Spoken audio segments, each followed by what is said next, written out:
آدم خور، نکھت حسن۔ لمبی خضرا گھاس سے سارا میدان بھرا ہوا تھا۔ جگہ جگہ کھدے ہوئے گڑھوں میں پھلوں کے پیڑ بے چارگی سے کھڑے ہوئے تھے۔ کنارے پر کچنار کا ایک تناور درخت تھا جس کے پتے آہستہ آہستہ خاکستری رنگ میں تبدیل ہوتے جا رہے تھے۔ امرود کے پیڑوں پر دن بھر محلے کے بچے پتھر برساتے، اور دوپہر میں جب گھر کا ملازم بازار کے نکڑ کی دکان پر ریڈیو سننے چلا جاتا تو اس کی غیر حاضری سے پورا پورا فائدہ اٹھاتے۔ سامنے کی دیوار پر ہنی سکل کی بیل کو دیکھ کر اندازہ ہوتا تھا کہ یہ کبھی بہت تیز رفتاری سے بڑھی ہوگی، لیکن اب دفتن اس نے بڑھنا بند کر دیا تھا۔ اس کے پھول زرد ہو کر دن بھر زمین پر گرتے رہتے، اور رات کو محلے کے بچے اور بوڑھے اس سانپ کا انتظار کرتے جو اس بیل کی خوشبو سے مست جھومتا ہوا باہر آتا تھا۔ چھوٹے سے زمین کے ٹکڑے پر بے شمار درخت اپنے دیمک زدہ تنوں اور سوکھے خاکستری پتوں کے ساتھ اپنے نیم خمیدہ وجود کو سنبھالنے کی کوشش میں وقت سے پہلے بوڑھے دکھائی دیتے تھے۔ سامنے کی کیاری میں ہولی ہاک اور گلاب کے جھاڑ گڈمڈ ہو کر بڑھ رہے تھے۔ مئی کے تپتے ہوئے سورج اور گرم ہواؤں نے ان کی پتیوں کی روح تک کو جھلسا دیا تھا۔ انہی دنوں میری ملاقات محکمہ باغبانی کے ماہر سردار بیگ سے ہوئی۔ اونچے قد اور جھلسی ہوئی رنگت والے سردار بیگ نے اپنا فیلٹ اتار کر مجھے سلام کیا۔ سردار بیگ کے سر پر گنتی کے چند بال تھے جن پر ہاتھ پھیرنے کے بعد اس نے کہا، ہر پودا لان کی خوبصورتی میں اضافہ کرتا ہے، ہر ایک کی اپنی اہمیت ہے۔ یہ جب اپنی بھرپور لمبان کو پہنچیں گے اس وقت یہ خود اپنی اہمیت منوا لیں گے۔ کچنار کا درخت جس وقت کاسنی رنگ کے پھولوں سے لگ جاتا ہے تب اس کے حسن کو دیکھنے والی آنکھ کی تلاش شروع ہوتی ہے۔ عام آنکھ اس حسن کو دیکھ نہیں سکتی، اور یہ آلوچے اور خوبانی کے پودے، سفید اور گلابی شگوفے، اور یہ امرود، اور یہ ناشپاتی، اور یہ ویپنگ ولو، چھتری سے مشابہ درخت کی لمبی شاخیں زمین پر جھکی ہوئی تھیں۔ درخت کے آس پاس کی گھاس زرد ہو چکی تھی اور اب بے رنگ بھوسے میں تبدیل ہونی شروع ہو گئی تھی۔ یہ درخت اپنے ارد گرد کی ہر چیز کو کھا جاتا ہے۔ میں نے برابر کی دیوار پر ایک سر کو ابھرتے ہوئے دیکھا۔ تم سب درخت کٹوا رہی ہو؟ میری عمر رسیدہ پڑوسن نے میرا ارادہ بھانپ لیا تھا۔ پھل پھلار کے درخت کاٹنا اچھا نہیں۔ ہاں، اس بڈھے بابا کو بھلے ہی کٹوا دو۔ انہوں نے گھنے اور زمین پر جھولتے ہوئے درخت کو خوف زدہ نظروں سے گھورا۔ میں نے درخت پر نظر ڈالی۔ اس پورے میدان میں تازگی اور بشاشت کا احساس مجھے پہلی مرتبہ ہوا۔ درخت کی لمبی شاخیں اور نوکیلے پتے ایک خاص لچک کے ساتھ جھول رہے تھے۔ ان شاخوں کے ساتھ ان گنت ننھی منی خواہشات وابستہ تھیں۔ اس کی انہی شاخوں کو پکڑ کر میری پڑوسن کی سرخ گالوں اور نیلی آنکھوں والی بچی نے بارہا اپنے ماما کو پکارا تھا، جھو جھو جھونٹے ماما موٹے۔ تو پھر تم سب درخت کٹوا رہی ہو؟ دیوار کے ساتھ ایک سرمئی سر پھر ابھرا۔ مالی کے ہاتھ میں پکڑی ہوئی کلہاڑی قدرے کانپی اور اس نے میری عقل پر افسوس کرتے ہوئے بے چارگی سے میری پڑوسن کو دیکھا۔ عقل کی کوری بیگم صاحب، مالی شاید دل ہی دل میں بڑبڑایا اور کچنار کے درخت پر کلہاڑی چلا دی۔ کھوکھلا اور کرم خوردہ تنا بغیر کسی آواز کے زمین پر گر پڑا۔ مرجھائی ہوئی اور جھلسی ہوئی کچنار کی منہ بند کلیاں زمین پر بکھر گئیں، اور بوڑھی پڑوسن نے دیوار پر کھڑے کھڑے ایک طویل سانس لی۔ نور خاں کے ہاں پے در پے کئی موتیں ہوئی تھیں۔ انہوں نے مجھے آگاہ کیا۔ نور خاں فیکٹری میں کسی اچھے عہدے پر فائز تھے اور میرے آنے سے پہلے اس گھر میں رہتے تھے۔ فوری تبدیلی پر ملتان چلے گئے تھے۔ میں تو یہی کہوں گی کہ سب کچھ اس منحوس درخت کی وجہ سے ہوا۔ میری پڑوسن نے سہم کر زمین پر جھولتے ہوئے درخت کو دیکھا۔ ان کی آنکھوں میں خوف تھا اور ان کا بوڑھا سراپا ان کے گھنے اور گہرے اندھیرے میں لرز رہا تھا۔ مالی نے کٹے ہوئے درخت کو ایک طرف ڈالتے ہوئے ایک مرتبہ پھر میری طرف دیکھا۔ شاید میں اپنے ارادے سے باز آ جاؤں۔ پے در پے کئی موتیں۔ بوڑھی پڑوسن نے دیوار پر سے ہٹتے ہوئے پھر سرد آہ بھری۔ باہر میدان میں ویپنگ ولو اپنے سبز کاہی رنگ کے ساتھ کھڑا تھا۔ لچکدار شاخیں زمین پر جھول رہی تھیں اور اس کے نوکیلے پتے میرے کان میں سرگوشیاں کر رہے تھے۔ جھو جھو جھونٹے، توبہ توبہ، اتنی پلی ہوئی بیل، کس قدر شوق سے نور خان نے اس کو لگوایا تھا۔ نور خان کی بیوی تو اس کی خوشبو کی دیوانی تھی۔ شام کو آنے والی ایک نوجوان مہمان خاتون نے افسوس سے خالی دیوار کو دیکھا۔ وہ وہ بیل نے بڑھنا بند کر دیا تھا، میں نے ہکلاتے ہوئے کہا۔ دراصل مجھے پہلے دن سے اس بیل کو دیکھ کر سخت الجھن ہوئی تھی، اور پھر اس کی خوشبو سے مست ہو کر جھومتا ہوا سانپ۔ ہنی سکل کو جڑ سے اکھاڑ پھینکنے کے بعد مجھے خالی دیوار پر کئی دن تک سانپ کا پھن لہراتا ہوا نظر آتا رہا تھا۔ خوشبو اور سانپ کا انتقام، کتنے ہی قصے مجھے دنوں دہلاتے رہے تھے۔ یہ درخت ابھی سلامت ہے۔ مہمان خاتون نے پشت پر جھولتے ہوئے درخت کو دیکھا۔ نور خان کے ہاں پے در پے کئی موتیں ہوئیں۔ آپ اس درخت کو کٹوا دیں، مہمان خاتون نے اپنی کرسی قدرے آگے کرتے ہوئے کہا۔ انہی دنوں میرے لان میں بہت تیزی سے کام شروع ہوا تھا۔ مالی کمر پر ہاتھ رکھ کر پہلے ایک تقریر کرتا، پھر اپنی تقریر کو بے اثر پا کر درختوں کے تنوں پر کلہاڑی چلاتا، کٹے ہوئے تنوں کو مصنوعی غصے سے گھسیٹتا اور جاتے وقت ساری لکڑیاں سمیٹ کر اپنے گھر لے جاتا۔ لان کی سطح برابر کرنے کے لیے مٹی کا بھی انتظام ہو گیا تھا۔ ایک گدھے والا اپنے 2 گدھے ہنکاتا ہوا لاتا اور دن بھر میدان کے گڑھوں کو ریتیلی مٹی سے پاٹتا رہتا۔ دیوار پر سرمئی سر اکثر و بیشتر ابھرتا، اور 2 دھندلی اور سہمی ہوئی آنکھیں میدان کی ویرانی کو دیکھ کر خوف سے ابل پڑتی۔ پڑوسن کے گھر میں سفیدے کے چند درختوں، کچھ ٹوٹے پھوٹے گملوں اور 1-2 گلاب کے پودوں کے علاوہ اور کچھ نہیں تھا۔ دیوار کے ساتھ 2-3 چھوٹی چھوٹی کیاریاں بنا کر ان میں میتھی، پالک، دھنیا اور پودینہ لگا دیا گیا تھا۔ ان کیاریوں کو دن بھر پڑوسن کی اکلوتی اور لاڈلی پوتی اجاڑتی رہتی تھی۔ مختصر اور چھوٹا کنبا تھا جو لان میں پڑی ہوئی بان کی ایک کھرری چارپائی پر پورا آ جاتا تھا۔ ایک بیٹا، ایک بہو جو ان دنوں پورے دنوں سے تھی، اور جو دن بھر اپنا آپ سنبھالے کاہلی سے پلنگ پر پڑی گاہے گاہے سیب اور مالٹے کھاتی رہتی تھی۔ بچی دن بھر کسی نہ کسی چیز کے لیے ریں ریں لگائے رکھتی، کبھی دادی، کبھی پھپھی اور کبھی ماں کی گود میں چڑھی اپنے مطالبات کی فہرست میں اضافہ کرتی رہتی تھی۔ میری بوڑھی پڑوسن خود بیوہ تھی۔ شوہر کی موت شادی کے 2 سال بعد ہی ہو گئی تھی۔ ان کی موت طبعی موت تھی جو اچانک ہوئی تھی۔ رات کو اس کا سایہ ساری زمین کو نگلتا ہوا سا لگتا ہے۔ ماں کی موت کی خبر پر نور خان کی بیوی اس کو کٹوانے والی تھی کہ نانی چل بسی۔ وہاں سے ماتم پرسی کے بعد ابھی واپس ہی آئی تھی کہ سسر کے مرنے کی خبر آ گئی۔ اللہ اللہ، سال کے اندر 3 موتیں۔ میری پڑوسن نے میدان میں اس تنہا اور اکلوتے درخت کو دیکھ کر خوف سے آنکھیں بند کر لیں۔ ان کے جانے کے بعد میں نے کھڑکی کا پردہ برابر کرتے ہوئے اپنے لان پر نظر ڈالی۔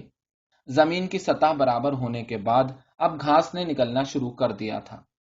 کناروں پر کیاریاں بن چکی تھیں اور ان میں گلاب کے پودے لگائے جا رہے تھے۔ درخت سب ایک ایک کر کے کٹ چکے تھے، سوائے دیوار کے ساتھ لگے ہوئے ویپنگ ولو کے، جو اپنی گھنی سرسبز شاخوں سمیت دن بھر زمین پر جھولتا رہتا۔ جب میدان میں بڑھتی گھاس کے ساتھ ساتھ سرخ بوٹی نے بھی بڑھنا شروع کر دیا، تب دھوپ ڈھلنے کے بعد میں اپنے نکیلے اوزاروں سمیت میدان میں نکل آتی اور بڑے انہماک سے اس بوٹی کو نکالتی رہتی۔ کبھی نظر اٹھا کر دیوار کی طرف دیکھتی تو سرمئی سر کو دیوار پر پڑا ہوا پاتی۔ لون تو تمہارا بڑا خوبصورت ہو گیا، مگر اتنا کہنے کے بعد بوڑھی پڑوسن کے ہونٹ خود بخود بند ہو جاتے۔ ابھی میں بوٹی اکھاڑنے میں مصروف ہوتی کہ شام کے ملاقاتی آنے شروع ہو جاتے۔ نوجوان جوڑے جو ایک مدت سے کالونی میں رہ رہے تھے اور جو درختوں اور پودوں کی نفسیات سے بخوبی واقف تھے۔ یہ باڑ 12 مہینے ہری رہتی ہے، مگر گارڈینیا اس سے بھی اچھی ہے۔ کچھ عرصے بعد اس کا پورا پردہ بن جاتا ہے، دیوار کے ساتھ ساتھ ایک دوسری ہری بھری دیوار۔ آپ اگر گارڈینیا لگائیں تو میں انتظام کروا سکتا ہوں۔ یوں تو لوگوں نے مورپنک کی بیج بھی اپنے گھروں میں لگائی ہے۔ آپ ذرا گھر سے باہر نکل کر دیکھیے صاحب، یہاں بڑا مقابلہ ہے۔ لوگوں کا یہ شوق دیوانگی کی حد تک بڑھ چکا ہے۔ مونسٹیریا اور ربر پلانٹ، ایک ایک پودا 100 روپے میں خریدا ہے بھائیوں نے۔ لیکن جو شوق عروج پہ ہے وہ پتھریلی مصنوعی پہاڑیوں پر خاردار پودوں کی کاشت کا۔ ٹیڑھے میڑھے نکیلے خاردار پودے ہر گھر کی خوبصورتی میں اضافہ کرتے ہوئے آپ دیکھیں گی۔ آپ کا لان درست ہوتے ہوتے تقریباً سال لگے گا۔ سی ڈی اے کی نرسری سے رابطہ قائم کیجیے۔ مگر یہ کیا، بہت سی آنکھوں نے ایک ساتھ خالی لان کا جائزہ لیا۔ اندھیرا بڑھ جانے پر زمین پر درخت کا سایہ پھیل رہا تھا۔ سرخ گالوں والی بچی درخت کی شاخیں پکڑے جھول رہی تھی اور گا رہی تھی۔ پڑوسن کی بچی نے پودینے کو جڑ سے اکھاڑ پھینکا تھا اور اب مرچوں کے پودے اکھاڑنے کے لیے ضد کر رہی تھی۔ اس کی دادی اس کو سمجھا رہی تھی، نہ لال، بوٹوں کو نہیں اکھاڑتے، توبہ توبہ۔ مجھے پہلی مرتبہ جھرجھری سی آئی، خوف کی ایک لہر سی میرے پورے جسم میں دوڑتی چلی گئی۔ ہنڈیا میں کفگیر چلاتے ہوئے اتفاق سے میری نظر کھلی ہوئی کھڑکی پر پڑی۔ سامنے درخت اپنی خمیدہ شاخوں سمیت جھول رہا تھا، زمین پر اس کا طویل سایہ پھیلا ہوا تھا۔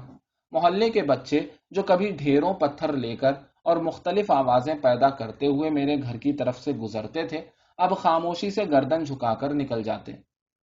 ہرے بھرے میدان میں دن بھر دھول سی اڑتی رہتی۔ شام کو مالی آتا اور پائپ سے گھاس میں پانی دے کر چلا جاتا۔ زندگی کسی دھماکے اور بغیر کسی آواز کے یکسانیت سے گزر رہی تھی۔ بوڑھی پڑوسن کا سرمئی سر اب بھی اکثر و بیشتر دیوار پر ٹکا میدان اور درخت کا جائزہ لیتا رہتا، لیکن ان آنکھوں میں اب نہ وحشت تھی اور نہ خوف۔ نور خاں کے گھر کی تمام موتوں کو وقت اور رضائے الہی کہہ کر وہ اب ایک خاموش تماشائی کی طرح دیوار پر ٹھوڑی ٹکائے اس لان کو تکا کرتی جہاں کبھی بے شمار درخت تھے اور جن پر لد پھند کر پھل آتے تھے، اور اب جہاں صرف نیچے نیچے زمین کے ساتھ چمٹ کر بڑھنے والی گھاس کا سبز کا ہی فرش تھا اور ایک بے طرح بڑھتا ہوا جھاڑ جھنکاڑ۔ میں ٹیلی فون کی گھنٹی پر دوڑی، بے طرح ٹوٹی پھوٹی آواز، چاچا کا انتقال ہو گیا۔ سینکڑوں میل دور سے آنے والی آواز میں بے طرح انتشار تھا۔ ٹیلی فون کا ریسیور رکھنے کے بعد مجھے اپنے اندر اور باہر شدت سے کھوکھلے پن کا احساس ہوا۔ چاچا دل کے مریض تھے۔ میں نے جب سے ہوش سنبھالا انہیں نپے تلے اصولوں پر زندگی گزارتے ہوئے پایا۔ اتنا کھائیں گے، اتنا چلیں گے، اتنا لکھیں گے اور اتنا بولیں گے اور اس قدر آرام کریں گے۔ زندگی میں ترتیب اور سلیقے کی موت کے وہ قائل تھے۔ سلیقے کی موت سے ان کی کیا مراد تھی میں آج تک نہیں سمجھ سکی۔ اب سوچتی ہوں تو رہ رہ کر وہ بات یاد آتی ہے۔ یہ چھپکلیاں جن ہوتی ہیں، بیگم اطاعت نے مجھے بتایا تھا۔ ان کے ہاں ایک صاحبہ کو بس یہ دھن تھی کہ چھپکلیاں مرواتی رہتی تھیں۔ آخر ایک چھپکلی نے انتقام لیا، بیگم صاحبہ سوکھ کر ڈھانچہ ہو گئیں اور پھر آہستہ آہستہ ان کی رنگت عین مین چھپکلی جیسی ہو گئی۔ پھر شکل بھی تبدیل ہونی شروع ہوئی۔ 6 مہینے کے اندر اندر وہ ایک دراز قد چھپکلی بن چکی تھیں۔ میں بڑی عقیدت سے یہ قصہ سن رہی ہوتی تھی کہ دیکھتی نچلے ہونٹ کے درمیان چمکدار تل لرزتا ہے اور مسکراتا ہے اور پھر آواز آتی ہے، چڑیل ایمان کی کمزور۔ ہونٹ سکڑتا ہے اور سیاہ چمکدار تل بدستور مسکراتا رہتا ہے۔ ہماری کم علمی اور وہموں کا چاچا کے پاس ایک ہی جواب تھا، ایک دائمی مسکراہٹ اور ایک ہٹیلا لفظ، چڑیل۔ میں نے کھڑکی کا پردہ ہٹایا۔ باہر میدان میں دھوپ ترچھی ہو کر پڑ رہی تھی۔ نومبر کا وسط تھا اور میدان کی سبزی پر ہلکا سنہری رنگ پھیلنا شروع ہو گیا تھا۔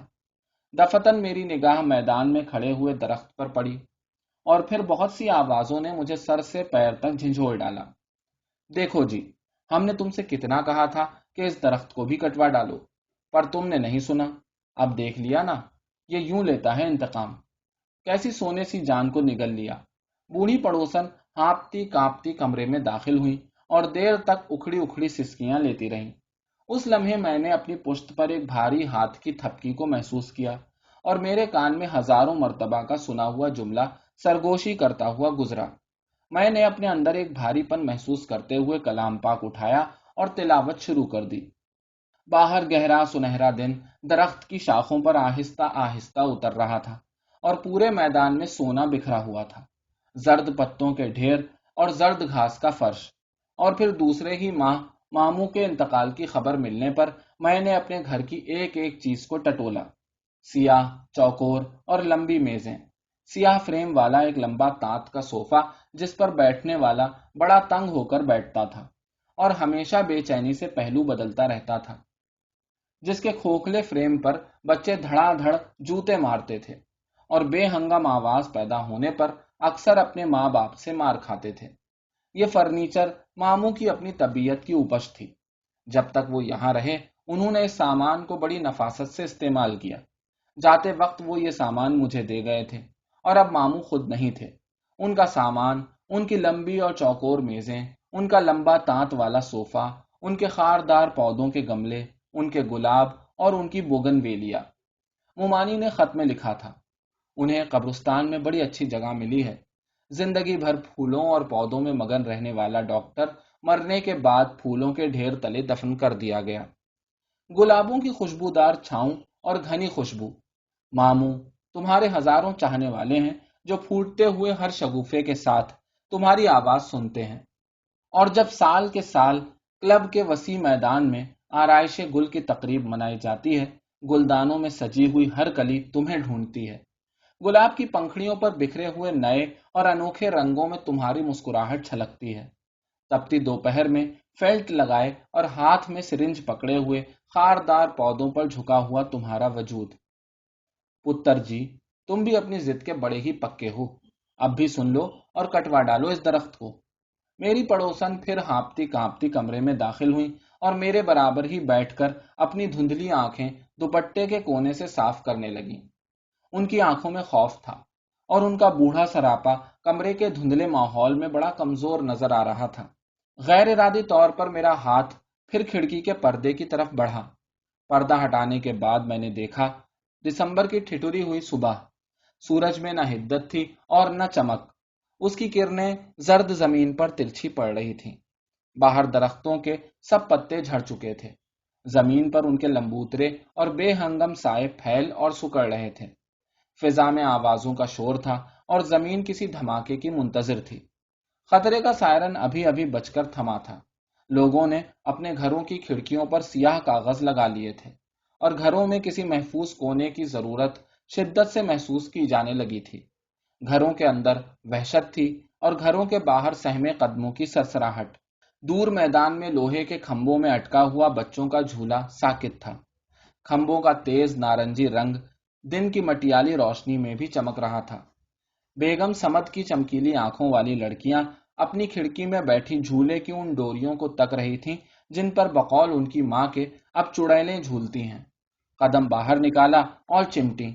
رانی نے ماں کا ڈراوا سن کر کہا تھا، چڑیل کیا، اگر چڑیل کا ابا بھی آ جائے تب بھی میں جھولوں گی۔ اس کی اس دیدہ دلیری کو دیکھ کر بیگم سمد نے جھولے کی ڈوریاں سب سے اوپر والے کھمبے کے ساتھ بندھوا دی تھیں۔ رانی کھڑکی میں بیٹھ کر خطرے کے سائرن کا انتظار کرتی اور جب خطرہ دور ہونے کا سائرن بجتا تو وہ کھڑکی سے کود کر جھولے کی طرف دوڑتی اور پھر آدھے فاصلے ہی سے واپس آ جاتی، جھولے کے ساتھ چمٹی ہوئی ہزاروں چڑیلیں۔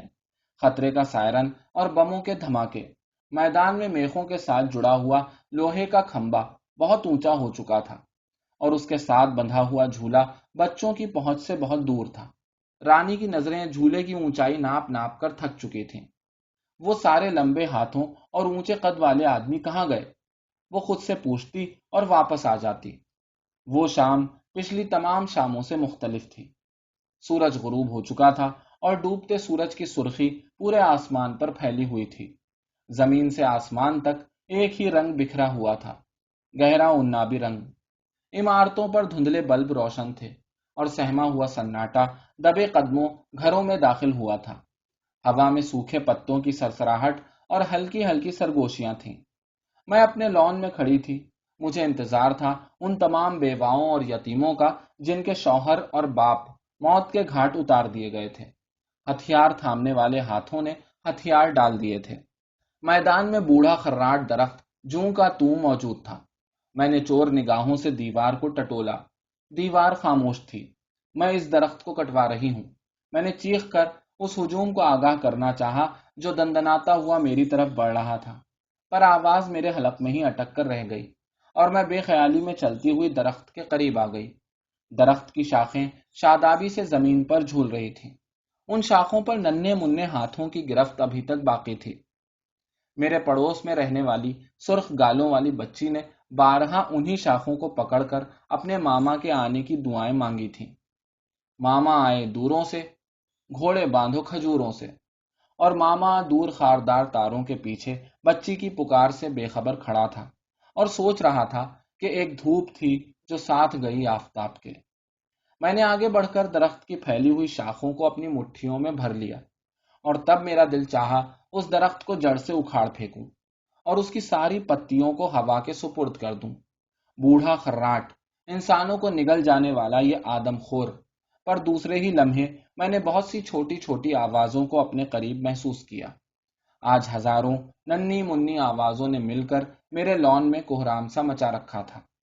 بہت سی آوازیں اور بہت سے ہاتھ، درخت کی پھیلی ہوئی انگنت شاخوں پر جھولتے ہوئے انگنت ننھے منھے جسم، اور تب درخت کی لمبوتری اور لچکدار شاخیں خود بخود میری گرفت سے آزاد ہو کر زمین و آسمان پر بکھر گئیں، اور میں گردن جھکائے اندر چلی آئی۔ کمرے میں اندھیرے کی لکیریں لمحہ بہ لمحہ گہری ہوتی جا رہی تھیں۔ کھڑکی کا پردہ ہٹا ہوا تھا۔ باہر ہرا بھرا میدان، ویپنگ ویلو، درخت کی پھنگل پر بنا ہوا چڑیا کا گھونسلہ، دیوار پر ٹکا ہوا سرمئی سر، میدان میں پھیلے ہوئے پودوں کے بے ہنگم سائے اور آوازیں، وسیع اور گھنے سناٹے میں دم بدم بڑھتا ہوا ایک معصوم شور، جیسے سرمئی سرخ، زرد، کالے، نیلے اور ہریالے بول یک زبان ہو کر کہتے ہوں۔ گھنے درخت اور ان سے چھنتی ہوئی دھوپ ہی تو آخر سورج کی ساکت دلیل ہیں۔